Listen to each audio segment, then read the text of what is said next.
Recently and throughout the last several years, U.S. and Iran are in the midst of nuclear deal negotiations. This is another part of the story of Iran, is the development of nuclear weapons, the nuclear program. They're looking to restore the nuclear deal known as the Joint Comprehensive Plan of Action, JCPOA. What is the history, the present, and the future of these negotiations over nuclear weapons? What is interesting to you in this full context from the 16th century of the messianic journey? What's interesting to you here? You can argue that for a long time, even under the Shah, but much more expressively and decisively under the Islamic Republic, there was a determination to have a nuclear power or nuclear weapon, in a sense. I think the bottom line of all the negotiations, everything else, is that Iran of the Islamic Republic had the tendency of having its own nuclear weapon. The reason for that is that Iran was subject of nearly 9 years, 8.5 years of Iran-Iraq war, when not only Iran faced an aggressor, Iraq, that actually attacked Iran at a very critical time at the very beginning of the Iranian Revolution, but the fact that Iran felt kind of helpless in the course of this war and has to make great sacrifices, actually, which supported the Islamic regime and consolidated the Islamic regime because of this war. And most of the time, their support of the United States was behind Iraq vis-a-vis Iran.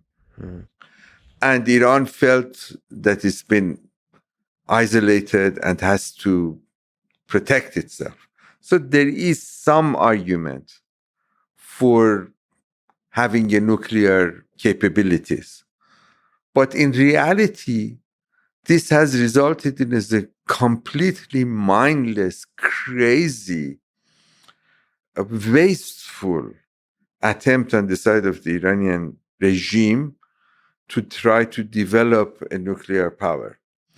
And therefore, the rest of the world, particularly in this region, were very worried that if Iran would get access to a nuclear weapon, then the entire region of the Persian Gulf might, particularly Saudi Arabia, possibly Turkey, possibly Egypt, all of them may require, may demand to have also nuclear weapon, given the fact that Pakistan and India has already have it.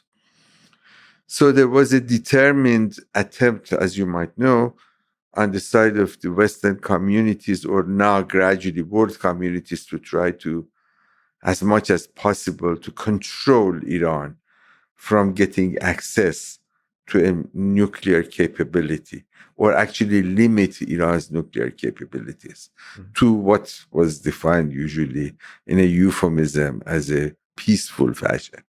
Okay. That being said, there was also Israel, which viewed the Islamic Republic as an arch enemy. And some of it might be due to the Israelis' own exaggeration of Iran's threat. And some of it is because Iran has developed a fairly strong military, as we see today.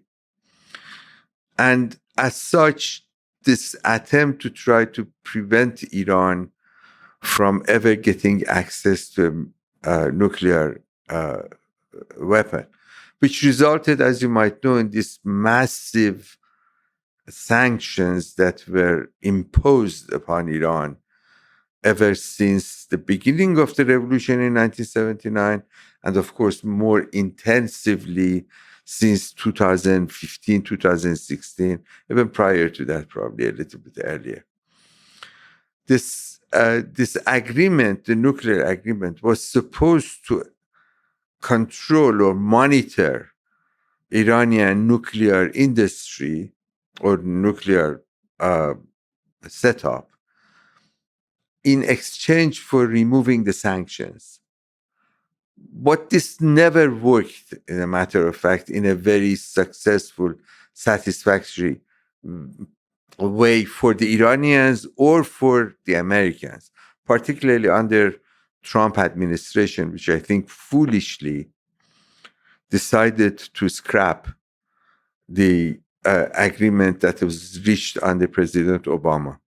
Like many other policies that was implemented under Trump administration, this created a major problem.